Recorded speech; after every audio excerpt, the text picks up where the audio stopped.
and we'll get started on her presentation. Thank you very much, Paige, and thank you everyone for being here today. I'm really excited about this way to reach so many people all over the world, and I'm honored to be part of this group of speakers this week. So my goal for today is to talk with you about speech language, the role of speech language therapy and speech language pathology in working with this very special population. And what I've found, and maybe many of you have found, as you try to get services for your daughters or your children with Rett syndrome, or if you are a clinician working with a child with Rett, is that very few speech-language pathologists actually have experience with the population, and one of the reasons for this is because it is a rare disorder. But there's also little information that's available to guide SLPs in their practice. And I'm going to refer to these professionals as SLPs today. That's how we refer to the profession here in the U.S. But sometimes in other countries, my colleagues in the UK will refer to the profession as SLTs or speech-language therapists. But it all means the same thing, people who have extra special training in the development of communication, and their goal is to really enhance communication in their clients. So as I was saying, there's a lack of guidelines, there's lack of information on what are the best ways to approach this population in terms of developing communication skills. Some of the literature that is there is older and does not provide guidelines, and also doesn't provide maybe lots of hope that these individuals can really be communicative. Yet those of us who are working on the ground floor with this population do see communication happening every day, and certainly it's greatly enhanced by technology. But our challenge is to get this information out into the literature so that people all over the world can become informed and can use the best practices to maximize communication in this population.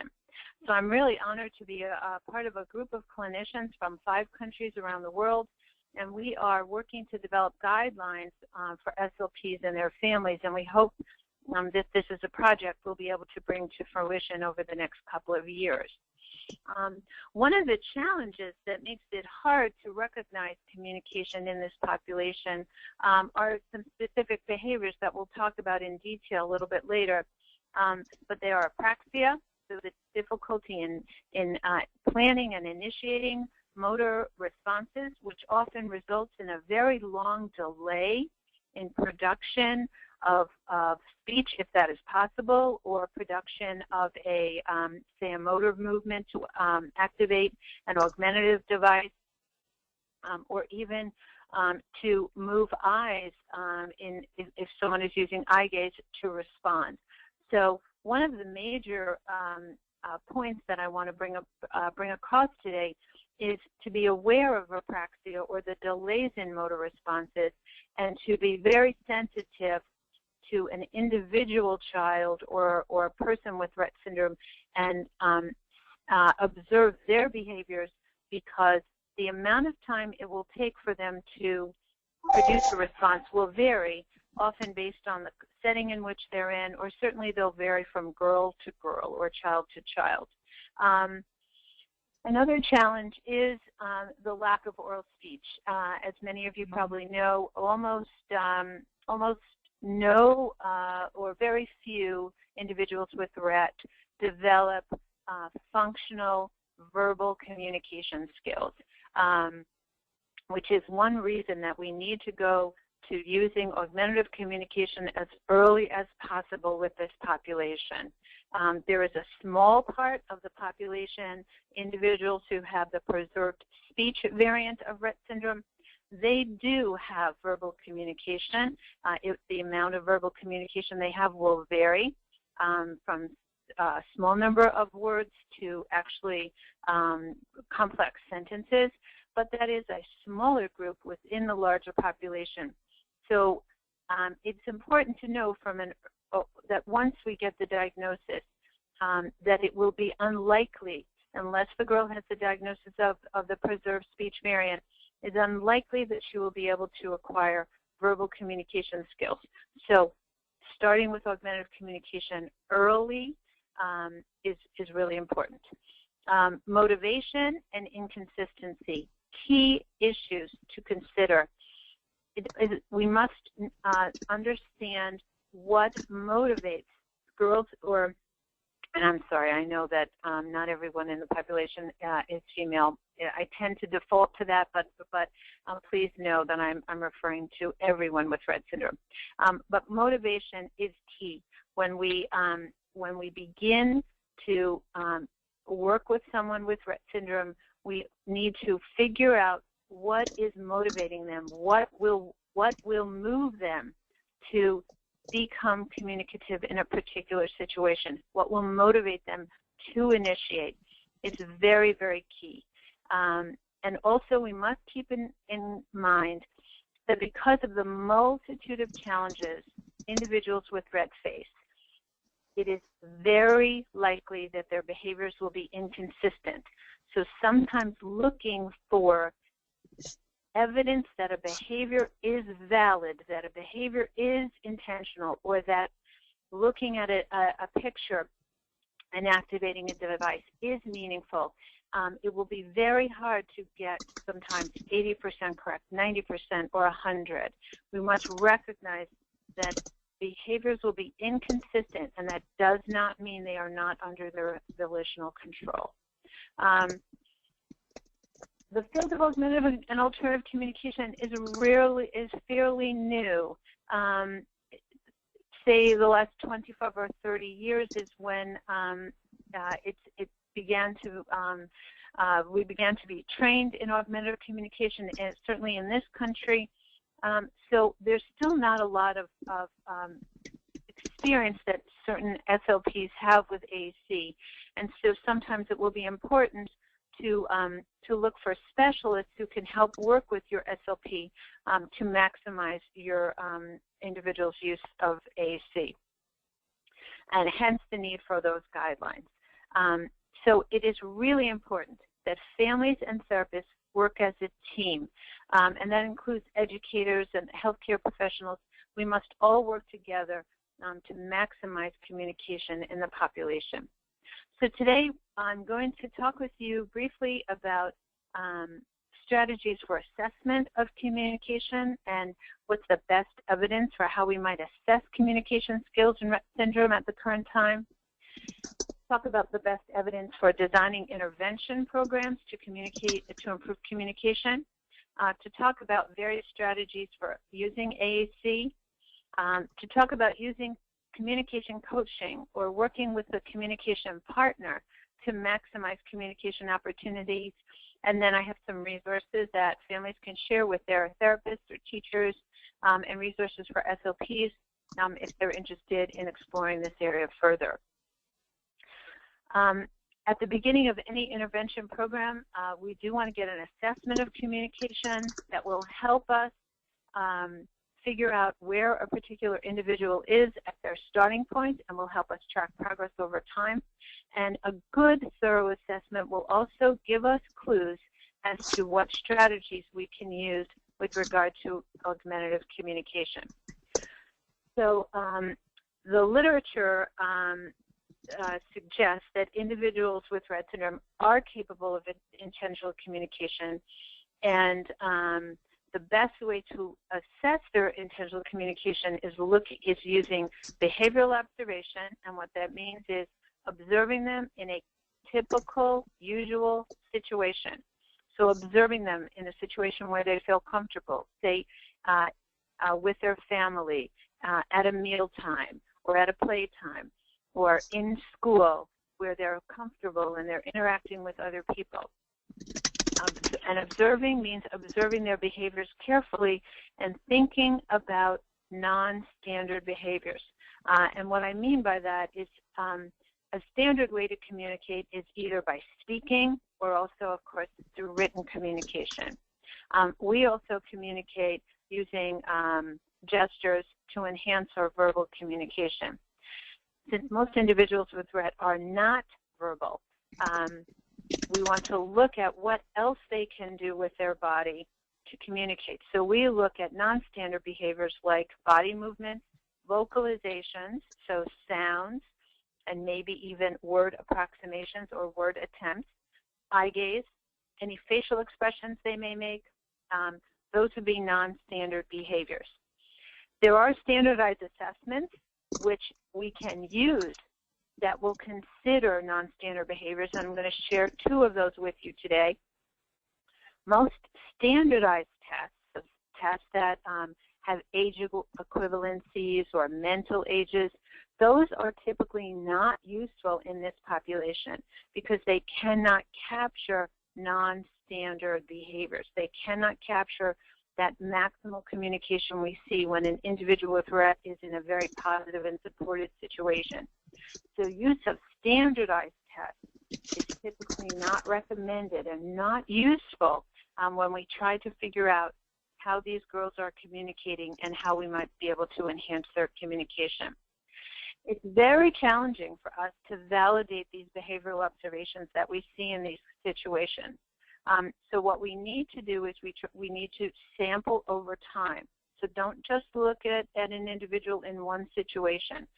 But if you're going to look at them, say, during a meal time or during a playtime at school, try to look at them over, say, 2 or 3 days if possible, so you can get a maximal opportunity to see how they are over time. That will help you overcome that inconsistency.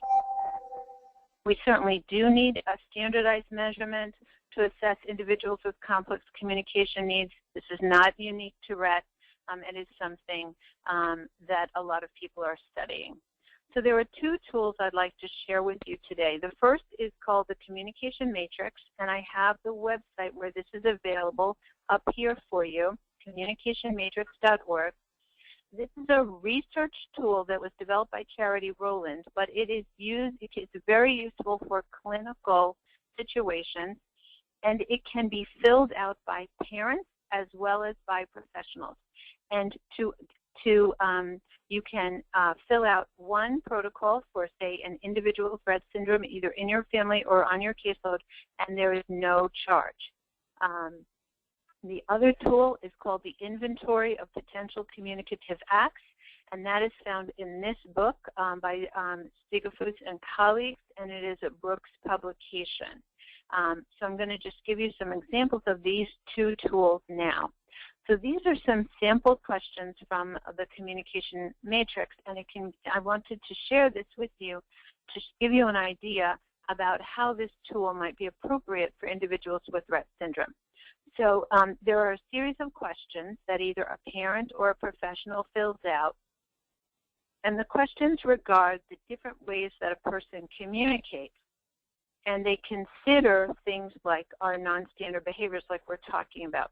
So for example, this is a way to see if an individual, say with Rett syndrome, how they protest or how they let you know they don't want something. So this is the kind of question. Can you tell that your child doesn't want some specific thing, such as a certain, and then there are some examples. And then there are ways that you can indicate if your daughter or son is using these things to communicate. Do they use body movements or early sounds? So those are not words, just sounds, or facial expressions to communicate. So you can see that a tool like this will capture the kinds of behaviors that we see in individuals with Rett. And now on the next slide, this is a sample matrix filled out for someone, and this is a nice way to track, progress over time, because you can see it's color-coded. So a box is filled in blue if a skill is mastered, yellow if it's emerging, and then white if it's not used. So this young lady would be at about this level, and so what would give these the people who are working with her can get some really good ideas about, okay, what are the next kinds of things we need to work on, and that would be, say, in the next row. So what's really nice about this tool is it begins with very, very early behaviors. So if you look on the left axis, on the y-axis, we have pre-intentional behavior, intentional behavior, unconventional communication. So that would be those non-standard behaviors, and conventional communication, moving into standardized symbols, pre-words, gestures, concrete symbols, abstract symbols, and then language. And so this is a really nice tool, and as I said, a protocol is free of charge. You can go to communicationmatrix.org and download a protocol for an individual you work with or in your family. Now, the Inventory of Potential Communication Acts, so this is the other tool, and this is also an interview tool where a professional would interview a family member or a teacher or someone else who knows the individual with Rett syndrome very well, and learn how they convey lots of different kinds of communicative acts. For example, social conventions, so that means what happens when they want to greet someone or indicate farewell, or how do they respond to their name? How do they get attention? Do they yell? Do they touch other people? Do they lean against someone? How do they let you know when they want to push something away, reject, or protest? How do they make requests? How do they request action? So there's lots of different categories here, so you capture the full range of communication acts. Requesting information, commenting on emotions, making choices, answering, imitating. And then you fill out a protocol. This is how, this is a copyrighted tool. It's available in that book. And I have the reference earlier on that earlier slide. But I wanted to give you an idea here. So this is, you would, for item number 1, say, how does this young person greet you or others? And you would describe the behaviors and then list examples. And you go through all the different communicative acts and then fill out a grid. And what you fill out are the behaviors on the left column, and then check off the different kinds of communication functions in all the other columns. I hope you can see that: greet, farewell, etc. And so what you can get a profile is of the different kinds of behaviors that an individual with Rett syndrome uses to communicate, and then you get a sense of all the different kinds of communication functions. You see how he or she is communicating, and then you can also see from an intervention perspective, well, what kinds of communication is she or he not doing? Well, she can request, but we don't see her protesting. So your therapist can begin to develop goals to expand their range of communication. And this is the second page of the grid. So those are two nice tools, and they can also be used to track progress. And they can begin, you can use them pre-linguistically or before someone is using symbols, or symbols would be the equivalent of words, symbols or pictures, right up through, so pre-linguistic all the way up through symbolic communication. A study was done in 2010 by Didden et al., looking at data on IPCAs that were completed on a very large cohort of individuals with Rett syndrome. And what they found is that the most frequently reported pre-linguistic behaviors that were utilized were eye contact and eye gazing. And this is very consistent with what we hear anecdotally about individuals with Rett syndrome, is that and it's also one of the characteristics in the diagnosis, is that they typically use eye pointing or eye contact and very strongly, especially to indicate their interest in interacting socially. So that's consistent with what we know about Rett syndrome. And then the most recognized communication abilities included social conventions like greeting, commenting or talking about something that was happening, answering questions, requesting, and choice making. And those are very typical for young language learners, so not atypical at all. When we look at the literature, and I have all of these references are in this handout in the final slide, so families can share these references with their professionals, and also professionals can go to them to look for more information. But the literature is reporting that individuals with Rett syndrome are communicative and can convey a range of communication function. So these are a couple of examples of articles where people are talking about the range of communication, which supports then our need to provide these individuals with a means to communicate, to move beyond just non-standard communication, but to move into augmentative communication so that other people can recognize what they are trying to convey as well. So a recommendation to take away from this is to gather information from the familiar adults who know the individual with Rett syndrome, observe them in familiar settings to get a full assessment of skills, and then begin to build an intervention program. And right before we start to talk about intervention, I think it's important for us to think about what are the barriers to communication in the population and what are some of the facilitators. So barriers can be unfamiliar partners. So people who don't know the individual with Rett syndrome is not going to be able to read those non-standard behaviors. It is very typical that skills are underestimated because the population is not typically verbal and also inconsistent, that their skills are typically underestimated. So what I tell the families I know and work with, and I know many of my colleagues do this as well, we say approach the individual with Rett syndrome from a perspective of competence.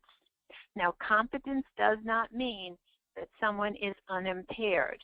Okay, if they haven't had the opportunity to communicate using a wide range of symbols, you're not going to expect them to be able to go from 0 to 100 symbols very quickly. They're going to have to be trained to use symbols or icons or some way to communicate. They're going to have to be trained to use them consistently, and that will take time. But just because you're not seeing standard communication does not mean the potential is not there. I mentioned the inconsistency, the apraxia, which is the delay, access to appropriate services. I know that in many parts of the world, individuals with Rett syndrome don't have access to education, or they may not have access to therapies. This is another one of the great outcomes of a week like this, where people all across the world can get some basic resources and bring them to the people who work with their family members. Medical conditions, for example, a lot of the girls have seizures. So if you're having frequent seizure behavior, you may not be alert all of the time. You may be as a result of medication, you might have additional fatigue or less clarity. So we have to allow for that. And then, of course, attitudes, old attitudes that don't approach the population from a position of competence. Facilitators to communication, using multiple modalities. And what that means is recognizing that communicating in one way is not good for anyone. So, for example, all of us who are verbal communicators, we communicate using multiple modalities all the time. So I talk, I write, I can gesture, I can make facial expressions, I can point. So those are all different modalities on how I communicate. We want to give the same opportunity to our individuals with Rett syndrome. So if you are trying to, say, orient an individual with Rett syndrome to an electronic device using eye gaze, and I hope that the girl is getting that opportunity. That specific device may not work in every situation.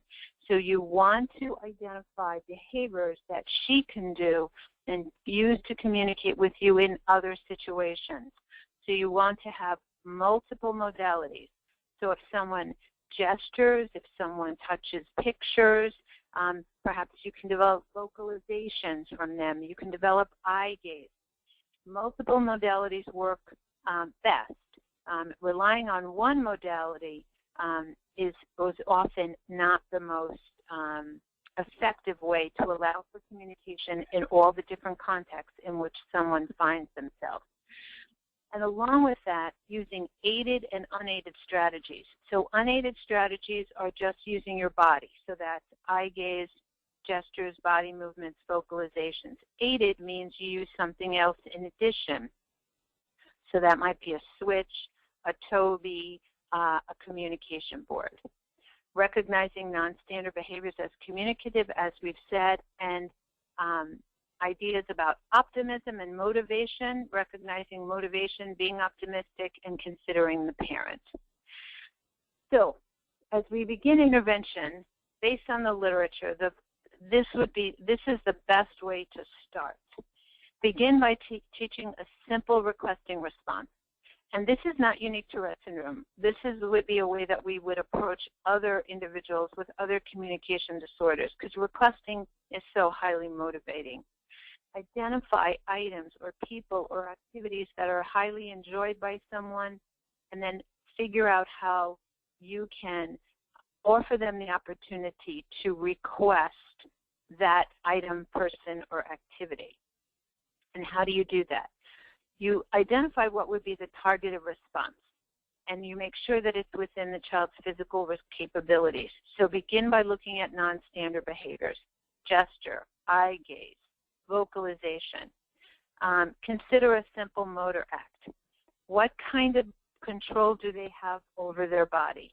Can they touch a switch? Can they touch a picture? Or is it going to be eye gaze? Will they look at something? Assess use of eye gaze because it is the most commonly used modality, and offer lots of choices.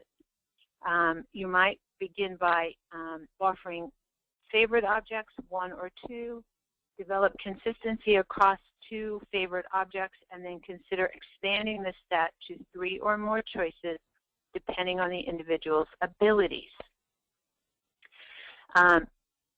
Begin to explore AAC early. We talked about differences between unaided and aided, and remember, you can always have more than one strategy that you're using. You want to consider the level of technology. So when we say low tech, we mean non-electronic. So that would be using paper boards or pictures. When we say high tech, we mean speech generating devices, or SGDs. These devices have speech output. Many of them come pre-programmed with language, with verbal output, but you can also customize to add additional words or phrases. What is the benefit of speech-generating devices? It allows for communicating with multiple partners, and the auditory feedback from the spoken message can help the individual using the device to learn. So SGDs are very powerful. They also have some drawbacks because they're usually heavier. They are usually more sensitive so they can break, and they're expensive. They have to be recharged. Sometimes they break. So if you have a high-tech device, you often want to have a backup, low-tech. So you can have boards or pictures on the SGD, and you should always have a paper backup of those pages or photos or pictures, whatever you've chosen, so that the individual has a backup way to communicate if there's something wrong with the SGD. Begin where you can develop a valid level of response and allow for inconsistency, and remember to wait. Wait for a response. In the literature, some girls are taking 10 to 15 to 20 seconds to generate a response. It's a really long time. Communication, we're used to having it be very, very fast, so you want to allow for time. And you will move to low-tech or high-tech depending on how interested they are, their skill, what resources you have, and what contexts. All right, so a couple of other terms we want to think about when we work with AAC. There are two terms that regard access. The first one is direct selection. So direct selection means how do they activate the device, and that means they directly choose a picture or they choose their message either by touching something, so touching or picking up an object or a picture, or pressing a switch. So in the upper right-hand side, I have two examples of devices. The one on the top is called a Big Mac switch, and that's sold by Enabling Devices, and it's fairly inexpensive, and it's a single message communicator. So you can record any message for an individual, and you can even put a little picture on top of it, and then they have to press it or lean against it, and then it speaks. So it's a one message. Devices are limiting in that they can only communicate one message, but it can be a nice way to teach someone that if I touch something or if I activate this, something happens. So in early AAC, it's very useful. The other page can be a page that would be put on an electronic device where someone would touch a screen, say on an iPad, to activate a message. Scanning is a different kind of access, and this you would use scanning for individuals with Rett syndrome if they are able to look at objects or photos or symbols held by someone else. So you can begin with one or two photos or one or two objects that you hold up and have the individual with Rett look at one and then the other, and then you can make an assessment which one they want based on the amount of time they look at the particular object or picture. And then you can increase as their ability increases. A term that you might hear is called partner-assisted scanning, and that's where the partner directs the individual's attention to the items and then waits for them to respond. So you hold up objects or you hold up photos, and then you ask them to look at each one at a time and name them, and then you wait for them to do something, whether they gesture, vocalize, or do something else. So there's lots of opportunities for individuals with Rett to access AAC using these different kinds of strategies. I want to make you aware of something that's become very common in use with this population, which are called PODs, or the Pragmatic Organization Dynamic Display. And this is a tool that's available from Mayor Johnson, which is a company that makes lots of kinds of materials for augmentative communication. And these can be low-tech or high-tech. So pod pages are images that are organized according to different pragmatic or social conventions. And you can have a book of pictures, and they're organized. A different page is developed based on a particular kind of communication that an individual is going to convey. Or these pages can be put onto devices like a Dynavox or a Toby. And Linda Burkhart has developed this, and this is her website here, and she does a lot of training for professionals on how to use the pod communication system. So that's a good reference for you. I have a quick little video that I'd like to show you here to give you some examples of non-standard behaviors and how you might think about them being communicative. So this is a video of a 20-year-old girl with Rett syndrome, and she's being fed by her caregiver. And I'd just like you to take a look at some of the behaviors that she's using to see if you think that they might be potentially communicative. The audio on this particular video is not that good, but it really doesn't, the audio doesn't matter as much. I'd just like you to look and see if you think there's anything that she's doing that could indicate that she's trying to communicate. So,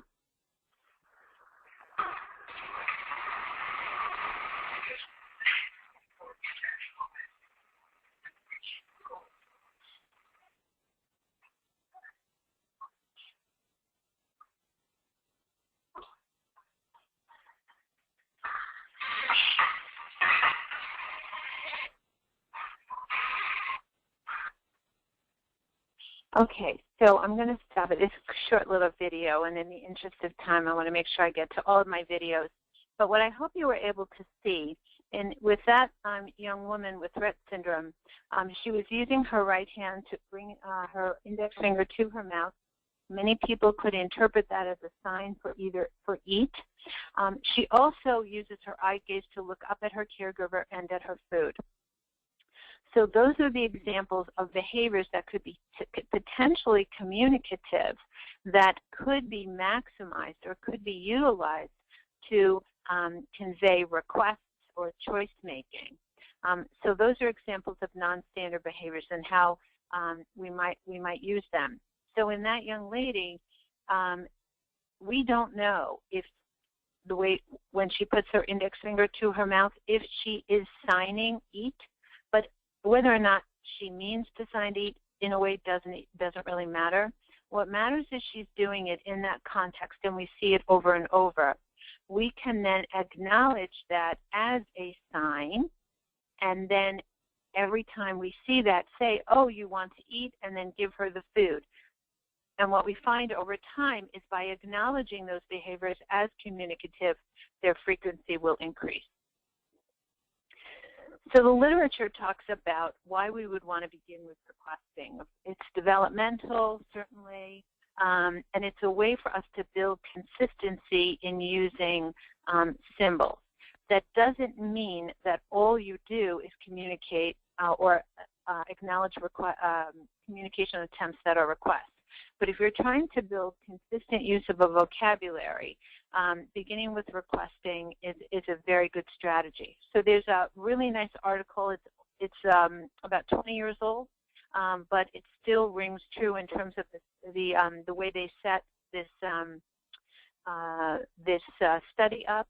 And what they did was they taught 3 girls with Rett syndrome to touch a screen to request preferred food and drink items, and over time, all of the subjects learned to touch the screen to request at least one food or drink item, and they were able to discriminate between preferred and non-preferred items, and then they generalized these skills. So that means they used them outside of the training session to other contexts. So there is a validation that this is a tool that's useful. I'd like to draw your attention to a recent article that was published in 2014 where the researchers studied the use of AAC for 2 learners with Rett syndrome. And this is a really powerful article because of the different age range. Subject 1 is 27 years of age and was never using a communication device, and they trained her to touch a screen on a Dynabox. And so I have 2 icons here. She was able to use a device like this to communicate. They also used a Tobii C12 with the other subject who was 7 years of age, and she used eye gaze. And so they started with 3 favorite items, and they worked on with the 2 girls over time. I want to draw your attention also to the number of sessions that were required, a lot. So this took a lot of effort. However, these were very, very successful because by the end of the training, both individuals were using the devices to request items over 80% of the time, which is a very powerful message, especially when you think about the 27-year-old who had not been using augmentative communication until that time. So I think that's a really powerful message for us. It's never too late. They did talk about, they did caution against using AAC devices that have too many messages before the individual's control over the device is demonstrated, because you do want to make sure that the message that is being conveyed is really the message the user intends. And that's why you might want to think about a smaller vocabulary, especially at the start, especially when you're doing training. Additional suggestions. Use the communication partner to help you interpret and reinforce behaviors. You might want to develop what's called a personal communication directory, which is essentially a guidebook describing how someone communicates. And that's Judy Wine's idea. She's written a chapter about AAC and communication and Rett syndrome, and I have the reference at the end of the slides. Keep in mind, we have very little evidence still about the effectiveness of AAC in the population. However, anecdotal reports suggest that all ages and phases of Rett can improve. I want to show you this little video now just to give you an example of a young girl with Rett syndrome who uses some vocalization because people will ask, is speech an option? Most individuals, as you know, are nonverbal and will not be verbal. But some can vocalize and use some meaningful vocalizations. So it's always important to encourage vocalizations if they can do it. So I want to show you this little video. This does happen to be my daughter. She's 25 years old here in this video, and she does like to communicate verbally. And the really exciting thing is over the last couple of years, she's learned to say hi. And she also makes buzz sounds for like bed and bus. So I want to show you this example because what is very clear here is the difficulty it takes her in motor planning, the long delay in producing a sound. And that's really evident and really important for us to think about when we work with individuals with Rett. So here's the video.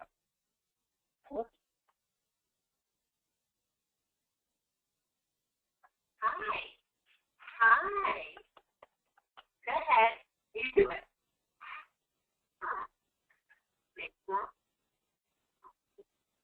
Hello. Is that you? It is. Is that you in the video? Is that? Do you think?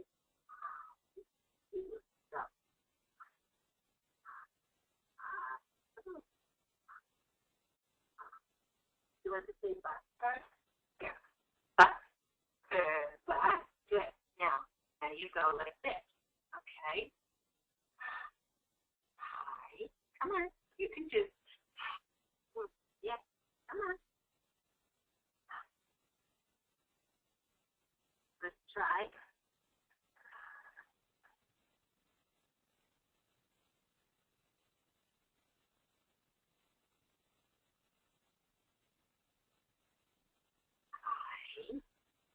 Okay. Kick the.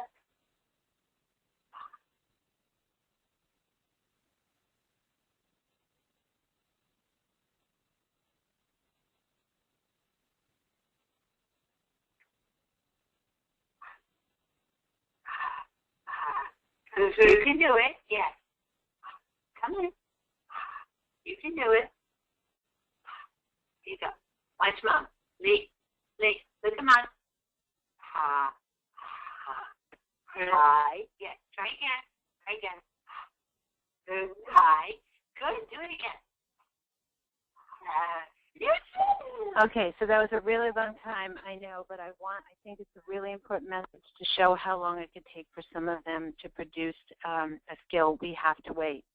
I've said a lot of this. Eye gaze is most commonly utilized. We've got lots of interest in using eye tracking technology.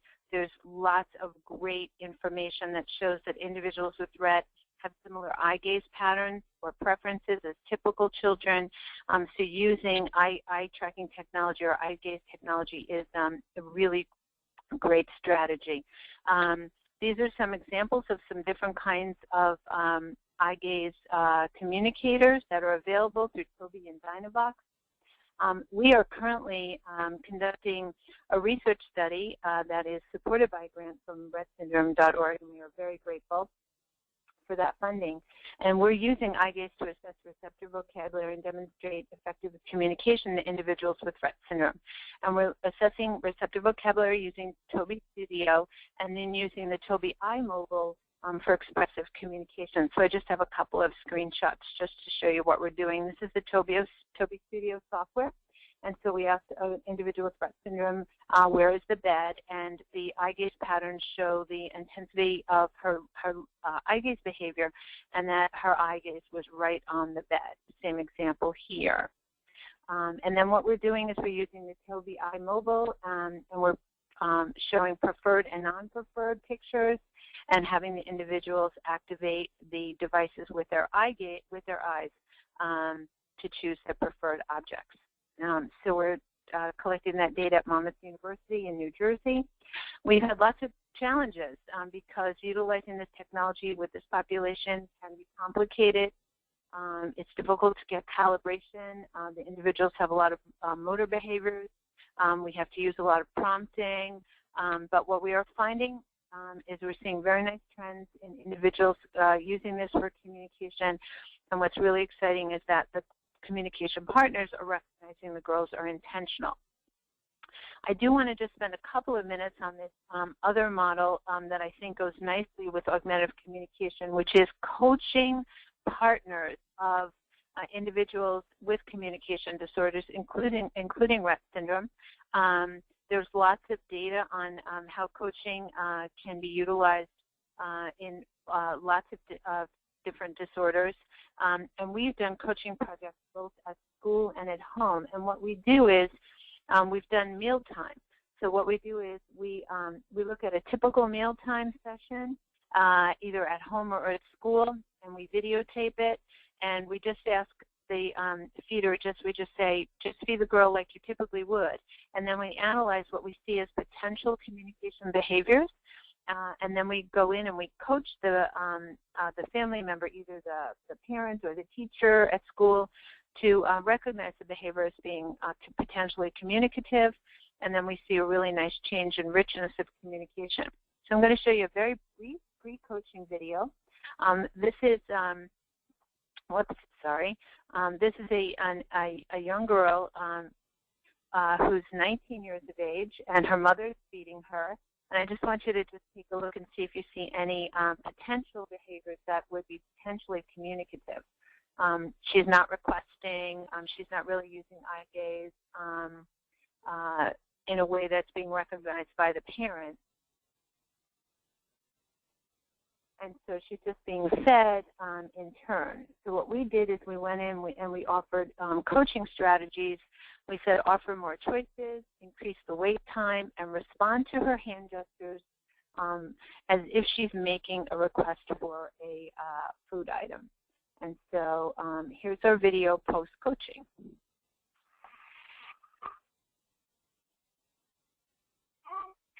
You're laughing, you're finding this funny, huh?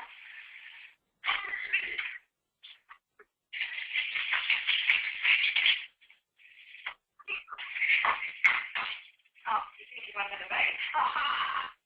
Oh, your art, you gotta look at this.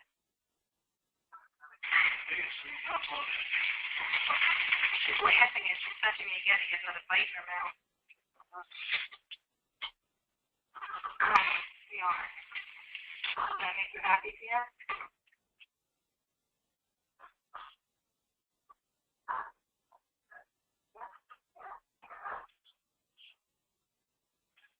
Yeah.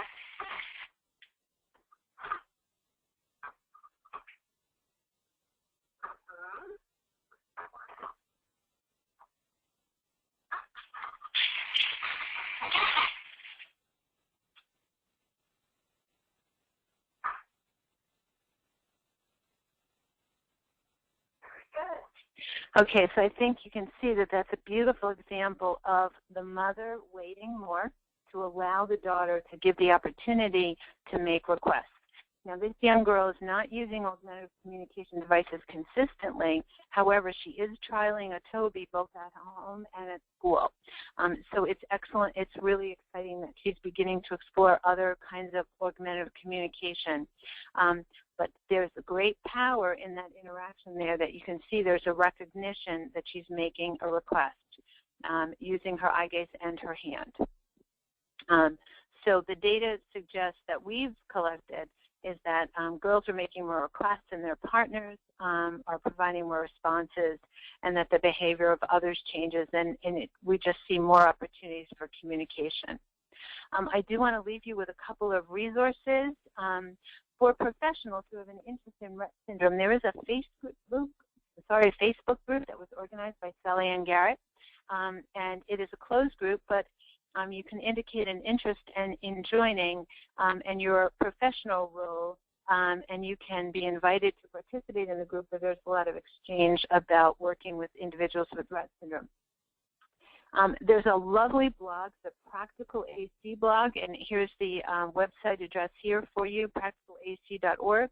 Type Rett into the search box and you'll come up with different posts. I did one a couple of years ago. Sally Ann Garrett has done one, and Susan Norwell and Judy LaRiviere, who you'll hear from later this week, both have posts there. They all have posts there on working with Rett syndrome and some really great augmentative communication strategies. So in summary, communication is possible, very possible. Explore multiple options and introduce AC early. High tech may have great possibilities, but don't forget about a low tech and also multiple modalities for communication. Recognize behaviors that are intentional and involve parents and teachers in assessment and treating. And think about training partners and coaching that can aid your success. And here are some references that I have. Oh, and before I end, Paige had shared with me that a question came up this morning about what to do if the family is bilingual. So if there's more than one language spoken in the home, or alternatively, if there's, say, one language in the home and then a different language in the school. And the way that speech-language pathologists approach bilingualism or trilingualism is always to think more is better.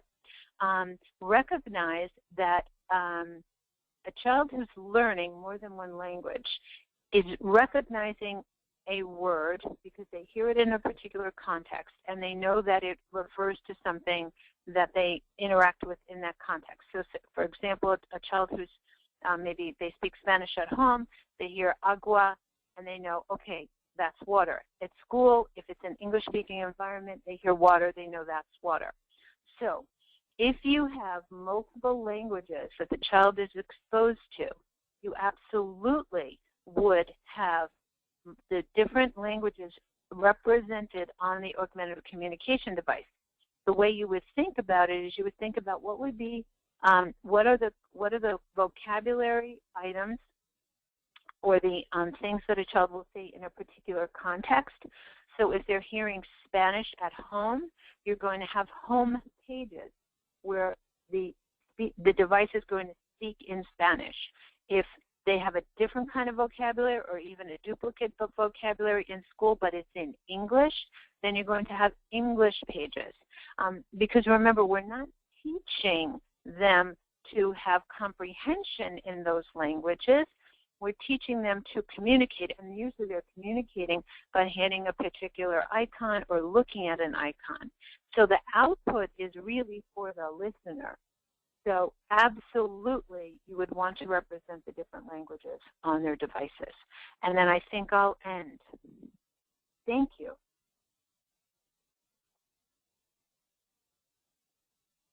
Great. Oh, Teresa, thank you so much. What an incredibly valuable presentation. I learn so much every time I hear you present. We have quite a few questions in our queue for you, and we do have about 5 minutes left until the end of the webinar. As promised, I'll circulate all of the questions to you, and we can develop a question and answer document, which we can circulate through email. But if you don't mind, if in the next few minutes, if I can read some of the questions that have come in. Oh, yes, absolutely. Great. Okay. We have from a number of parents a question. I'm going to roll this up into one general question that addresses 5 or 6 different families that are asking about their children who have some hand function, and how do you deal with that with eye gaze devices? So if they're already accustomed to doing some touch screen communication, should they do a combination of that and eye gaze with their new eye gaze devices, or should communication partners and SLPs hold hands down and train to the eyes? What's your thoughts? Oh, okay. So and I've seen this as well. And my own daughter has really good hand she's got good hand coordination. And I've tried her with eye gaze, and she sees a picture and she touches it. So if someone is already using a device, using their hands, then I would not be inclined to abandon that. Eye gaze is just, there's nothing magical about eye gaze. Eye gaze is equivalent to access through another modality. So access hitting a switch with your head, access touching pictures with your hands. Eye gaze is not better.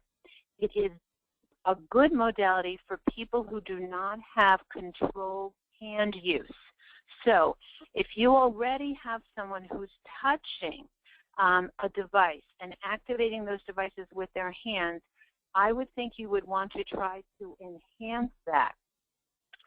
The reason that you potentially would perhaps go to eye gaze if the hand function is not consistent enough so that they can, or is not under their volitional control enough so that they can discriminate between different pictures. So they might have better accuracy with their eyes than their hands.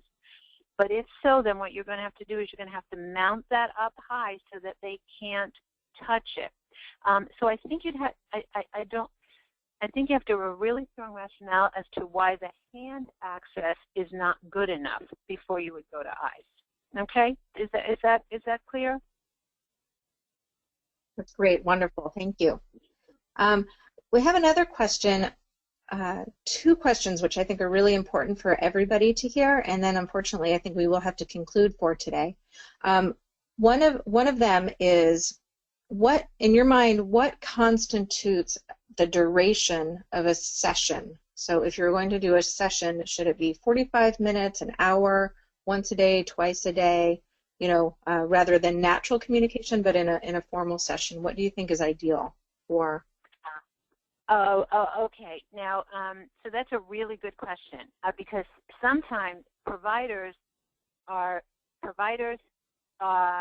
bound by the people they work for or by the funder who sets the duration of a session. So an insurance company might say session's got to be a minimum of 30 minutes. So if you have the flexibility, my experience is shorter sessions are better with this population because they do tend to fatigue, and because the motor movements are so hard, and especially eye gaze. And anybody who tries eye gaze, I would encourage you to try it yourself first, or try it along with your daughter or your client, because it is very fatiguing, and it is something that should be built up over time. If you have the opportunity to do short, frequent sessions, that is best. Remember, we have the potential to communicate all the time. For as many hours you're awake, you're good with communication. So, and often having too many goals can be a detriment. So, a couple of goals, intensive, short sessions, and then this is where coaching people. You know, SLP time is the best use of an SLP's time is often training the communication partners on how to keep what she or he's trying to do, try to keep it going during the rest of the day. Great. Thank you. And Teresa, if you can go back, we had a couple of people ask if you can put up the references page again. If you can put that slide up again, I'll ask the final question, which I think is an important question. Yes. Okay. Okay, great. Thank you. Okay, so this one I hear all the time as well on our listservs, and that you mentioned that standardized tests are not useful. So in the school setting, if they're insisting on using standardized tests, what do you recommend, and how do you say families should deal with that? In order to it's a great question, and it happens all the time. So often bureaucracies dictate what has to be done. So if your school system is insisting on administering standardized tests, a compromise would be to go along with that, but then also ask for those additional assessments, these more dynamic, naturalistic assessments, to be added to the report. You can also provide literature. For example, you can give the reference, the Ziegefuss reference, the first one at the bottom of this page, I'm sorry, the second one at the bottom of the page, Ziegefuss 2011, is a good article that talks about the best way to assess. So a lot of times this requires education of the teachers, education of the school system. But sometimes a compromise is to have them do both.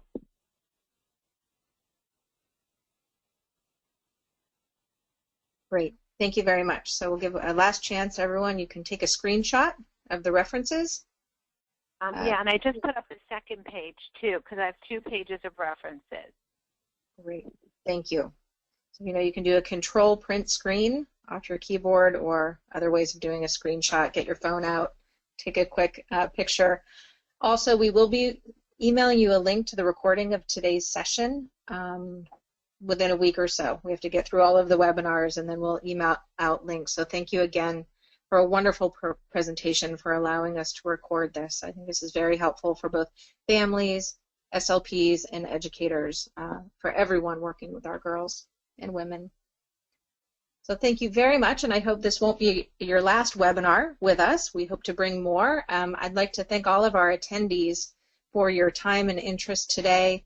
And if you would, please complete the short survey after this so that we can fine-tune future webinars to make sure we get you the content that you're interested in. And we want to thank Toby Dynavox and Ameripride for sponsoring our webinar today.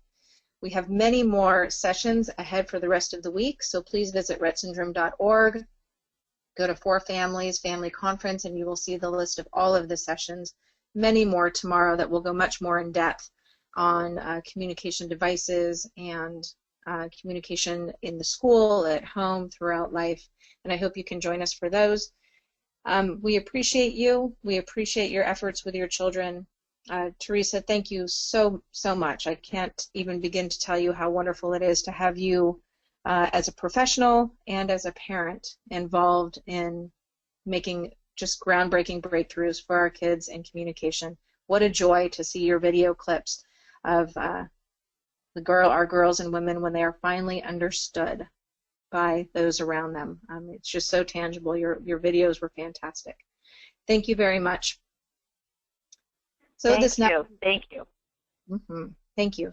So this now concludes our webinar, and we appreciate your attendance today. Thank you.